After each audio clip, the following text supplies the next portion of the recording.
You know, I think us as Transformers fans often take for granted just how complex these figures are.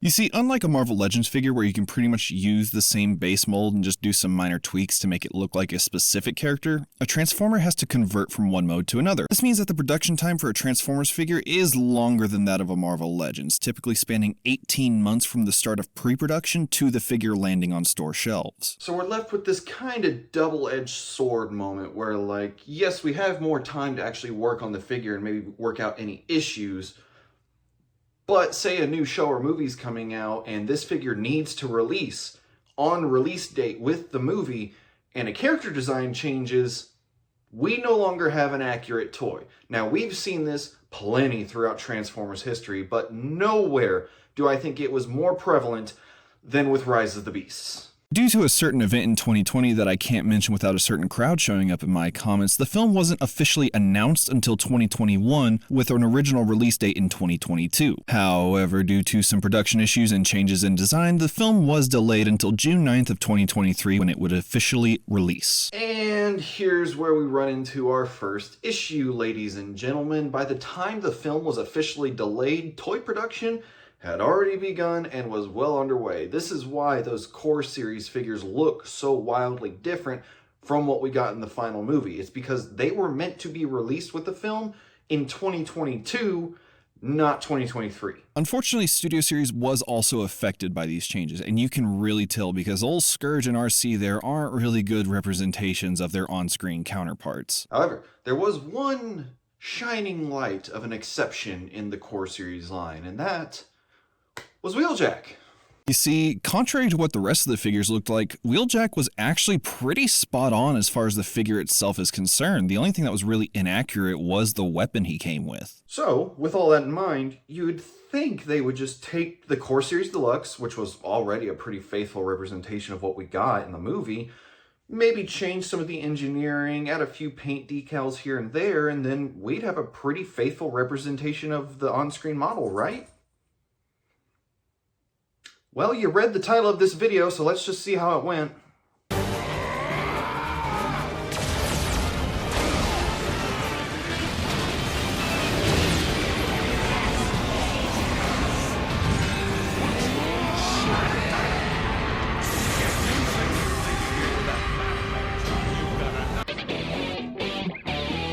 Vehicle Mode Wheeljack is actually a pretty faithful representation of the VW bus we see in the movie, down to the colors being pretty much spot on.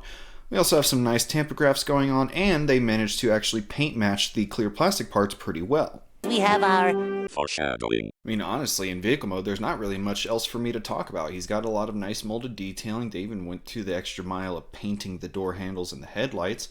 But let's be real, Vehicle Mode is never where Studio Series has really struggled all that much. Though I will say, Studio Series Rise of the Beast really did kind of struggle with vehicle modes. I mean, there were a lot that just had blatant robot mode parts sticking out, and then you have Optimus Prime's vehicle mode, and yeah, while I do really like that figure, that is a pretty rough looking truck mode. Now, he's not perfect in this mode by any means. There are some oddities, like on the front end, you can see my copy has a little bit of overspray of the white paint. And then, you know, the fact that you can clearly see his robot mode head inside the vehicle. Yeah, we'll get to that later for other reasons as well. And then you have things like the fact that he doesn't really like to tab together all that well, especially towards the back. Like, I tried sandwiching these together and it just immediately opens back up.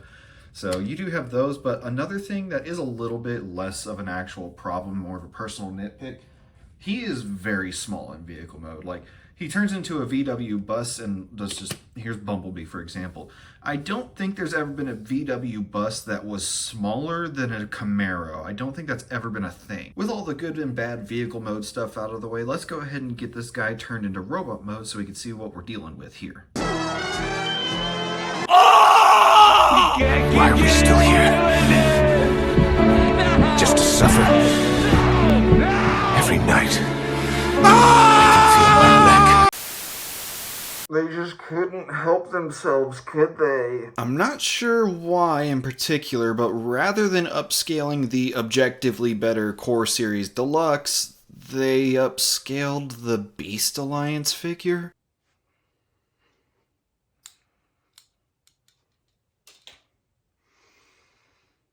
Why? Literally, why would you pick the smaller figure? I mean, yeah, it's cheaper, but it also omits a lot of details from the screen model, like, I don't know, the giant door wings that constantly like to fly off on this model because it wasn't designed to ever have them. Wheeljack in robot mode is a bit problematic. As a result of being an upscale of the Beast Alliance Warrior class figure, he has a lot of ball joints, but none of them are used for articulation, and as a result, he feels very unstable and constantly wants to fall backwards on me. And speaking of backs, the Beast Alliance figure also didn't know what to do with the front of the vehicle, so it kind of just threw it onto the back and said, let's hope for the best. Which wouldn't be an issue if they just used the deluxe version. I mean, seriously, that one actually used the real vehicle mode for the chest. Add some segmentation to it, and then you have a backpack that is just as clean as the original version and doesn't have the giant door wings popping off. But we can't do that because why would we do anything that makes sense? While we're on the topic of the back, let's go ahead and discuss the elephant in the room, the door wings. One, they're backwards for some reason. I legitimately don't know why, as even early concept art I was able to find showed them facing forward. But once again, they clash into everything during the transformation. And remember how I gave the figure some grace and how the paint matching on the clear plastic was actually pretty good? Well, here we see that not only are the doors made of 100% clear plastic, but it's also relatively thin clear plastic, meaning the more that these things clash or fly off of the figure and have to be put back on, the chances of it breaking are higher. And if you don't mind me getting a little serious about our plastic toy discussion real quick, we're not doing any of the funny voices, we're getting real serious in here.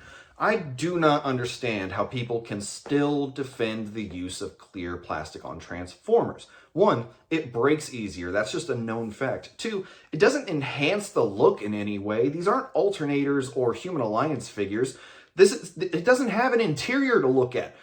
All we see when we look past the clear plastic is a crumpled up robot mode shoved inside of what looks like a good vehicle mode. I mean, on this very figure, Wheeljack's head is clearly visible from the front of the vehicle. There is no instance on a modern Transformer where using clear plastic was better than just using opaque plastic. And I genuinely do not understand why people continue to defend it. With that rant out of the way, let's go ahead and get to this figure's next issue, which is articulation. Now, he does not lack a lot of points of articulation. He has pretty much your standard share of deluxe class articulation. The issue is that, once again, being an upscale of a warrior class figure, none of the joints were meant to handle the extra bit of density. Number one, he uses a lot of ball joint and hinge combinations. You can see one in the knee here, and then there's also some in the shoulders as well. Normally, this would give you an extremely wide range of motion and a lot of choices in terms of what joints to use. But here, all it does is make him very unstable in the legs, to the point that he's constantly slumping back not only on his ankles, but the knees are also giving out as well. Meaning most poses look like his legs are broken and he needs immediate attention from Ratchet. To be fair, Ratchet would probably take one good look at him and probably decide the most humane treatment would be target practice for Bayverse Prime. No! Getting to accessories, he only really comes with his blaster, which is not only inaccurate as in the movie he used dual arm cannons, but is also made of clear plastic. Because yes, I want the accessory piece that's going to constantly be put in and out of a figure's hand to be made out of a material that doesn't handle stress as well. Because of course, that makes sense. And much like most of this figure, nothing makes sense. None of the decisions in the process of making this figure made any sense whatsoever. I genuinely do not understand what they were thinking with this guy. But that's just me. I'm just a simple toy reviewer talking about a hunk of plastic for, well, about 5 minutes now. So let me know down below. Do you agree? Do you disagree? What are your thoughts on this guy? Do you maybe have an explanation for what they were thinking? As for me, I have a few ideas on what to do with him now.